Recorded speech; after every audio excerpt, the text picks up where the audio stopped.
इस्राएल की संसद नेसेट, जहां पीएम नेतन्याहू भाषण दे रहे हैं, लेकिन तभी कुछ लोग संसद में ही जमकर हल्ला करते हैं, हंगामा करते हैं और जबरदस्त नारेबाजी करते हुए प्रधानमंत्री बेंजामिन नेतन्याहू का विरोध जताते हैं।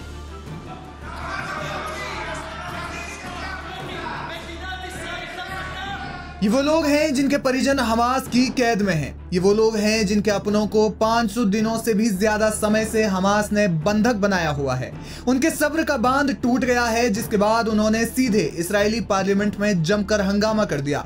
हालांकि संसद में मौजूद सुरक्षा कर्मियों ने उन्हें रोक लिया, जिसके बाद झड़प की स्थिति बन गई और ये तस्वीरें सामने आई।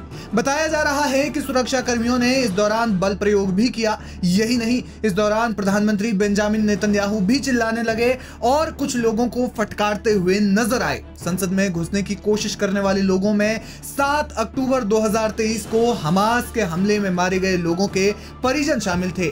इसके अलावा कई ऐसे भी लोग थे जिनके परिवार के लोगों या फिर रिश्तेदारों को हमास ने अगवा कर लिया था। उन अगवा लोगों में से 8 लोगों का बेरहमी से कत्ल कर दिया गया था। बताया जा रहा है कि जिन लोगों ने संसद पर धावा बोला, वे लोग हमास से नेतन्याहू सरकार की डील को लेकर नाराज हैं। कुछ लोगों को इस बात को लेकर गुस्सा है कि उनके परिजनों पर अत्याचार किए गए, लेकिन फिर भी इस्राएली सरकार ने हमास से समझौता कर लिया। हालांकि दूसरी ओर इस्राएली मीडिया का दावा है कि विपक्ष ने पीड़ितों और जंग में मारे गए लोगों के लिए 1 मिनट का मौन रखने के लिए कहा, जिसके बाद सांसदों के बीच बहस शुरू हो गई। विपक्ष के इस अनुरोध को स्पीकर आमिर ओहाना ने खारिज कर दिया।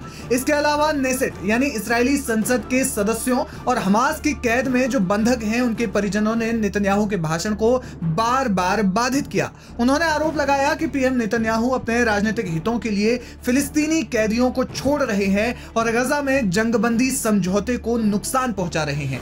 किसी भी संसद सत्र में आम लोगों के आने की अनुमति मिलती है, जो एक आम बात है, कोई बड़ी बात नहीं है। यही नेसेट में भी हुआ। बताया जा रहा है कि नेसेट के स्पीकर ने पीड़ित परिजनों को प्लेनरी सेशन से बाहर निकालने का आदेश दिया, क्योंकि उन्होंने नेतन्याहू के भाषण को बाधित किया था और उनसे मुंह मोड़ लिया। हालांकि बाद में उन्होंने अपना फैसला पलट दिया, लेकिन तब तक मामला बहुत आगे बढ़ चुका था। इस दौरान पीएम नेतन्याहू ने उनकी आलोचना करने वाले सांसदों को संबोधित करते हुए कहा कि आप मेरे खिलाफ लोगों को भड़का रहे हैं और हम पर दबाव डाल रहे हैं, हमास पर नहीं। उन्होंने आगे कहा कि आप विभाजन के बीज बो रहे हैं और झूठे राजनीतिक प्रचार में लगे हुए हैं।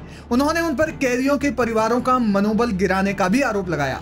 यानी वैश्विक स्तर पर तो नेतन्याहू को विरोध झेलना ही पड़ रहा है, लेकिन अब उनके देश में भी उनको लेकर भारी आक्रोश है। देखना यह होगा कि ये विद्रोह, ये आलोचनाएं किस ओर रुख करती हैं।